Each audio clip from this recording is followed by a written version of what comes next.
Pernahkah Anda merasa bahwa aturan main dalam hal uang itu tidak terlihat? Seolah-olah ada rahasia besar yang tidak pernah diberitahukan kepada Anda. Jika iya, itu bukan salah Anda. Kebanyakan dari kita tidak pernah diajari bagaimana orang-orang kaya sebenarnya berpikir tentang uang. Tidak di sekolah, tidak dari orang tua, dan sudah pasti tidak dari media sosial. Sebolek, kita terus-menerus diberi slogan-slogan dangkal seperti menabunglah lebih banyak atau mulai investasi sejak dini. Sementara itu, di balik layar, orang-orang kaya diam-diam mengikuti kode tak tertulis yang jauh lebih dalam. Video ini berjudul Aturan Uang yang Ditaati Orang Kaya, Aturan yang Kebanyakan Orang Langgar Tanpa Menyadarinya. Dan hari ini kita akan mengungkap pola-pola tersembunyi tersebut. Coba kita lihat kisah ini. Pada tahun 2008, saat dunia terjerumus ke dalam krisis keuangan global, seorang manajer hedge fund bernama John Paulson melakukan serangkaian transaksi yang membuatnya meraup keuntungan pribadi lebih dari 4 miliar dolar. Ya, 4 miliar dolar. Sementara seluruh dunia panik dan menjual aset mereka. Paulson justru telah menghabiskan bertahan-tahan untuk meneliti, mempersiapkan diri dan secara strategis bertaruh melawan pasar properti yang saat itu terlihat sangat kuat. Namun, yang membuatnya berbeda bukan hanya informasi yang ia miliki. Itu adalah cara dia memproses informasi tersebut. Dia tidak ikat-ikatan dengan keramaian. Dia tidak percaya begitu saja pada judul berita yang sensasional.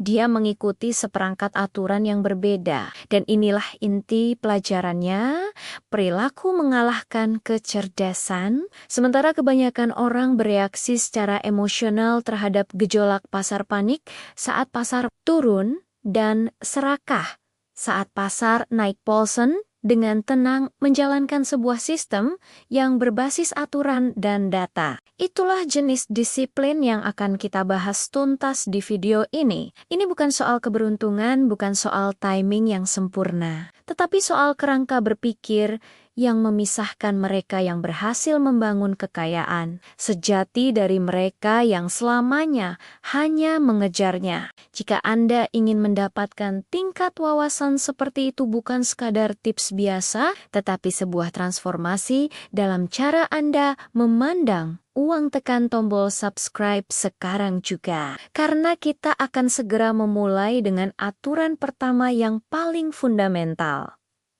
Baik, mari kita mulai. Aturan nomor 1. Perilaku mengalahkan kecerdasan.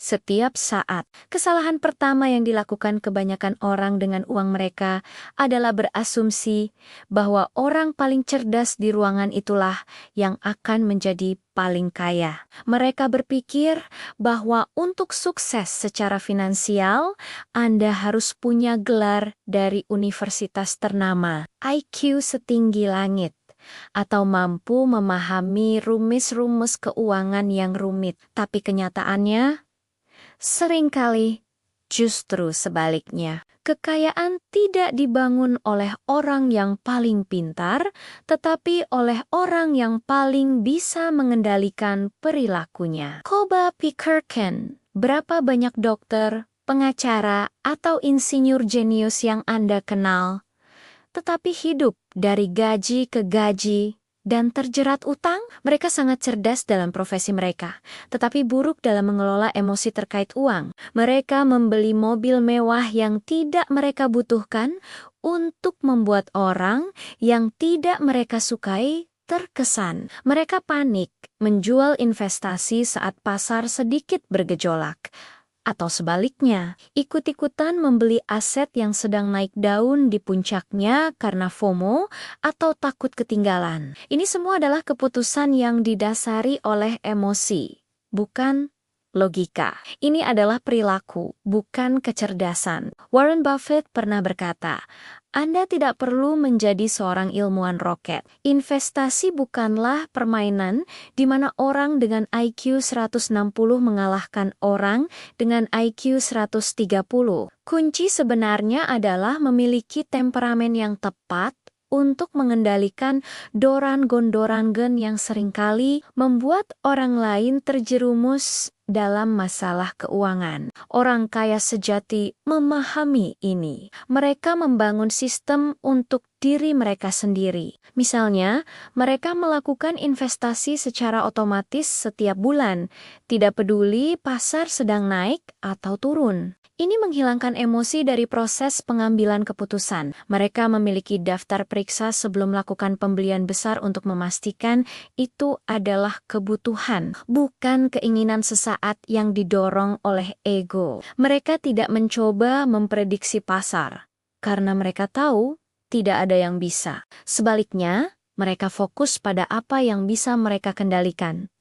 Perilaku mereka sendiri, tingkat tabungan mereka, dan diversifikasi portofolio mereka. Jadi, pertanyaan untuk Anda bukanlah seberapa pintar saya, melainkan seberapa disiplin saya bisa. Apakah Anda bisa tetap tenang saat semua orang panik? Apakah Anda bisa menunda kepuasan sesaat demi tujuan jangka panjang? Jika Anda bisa menguasai perilaku Anda sudah setengah jalan menuju kebebasan finansial.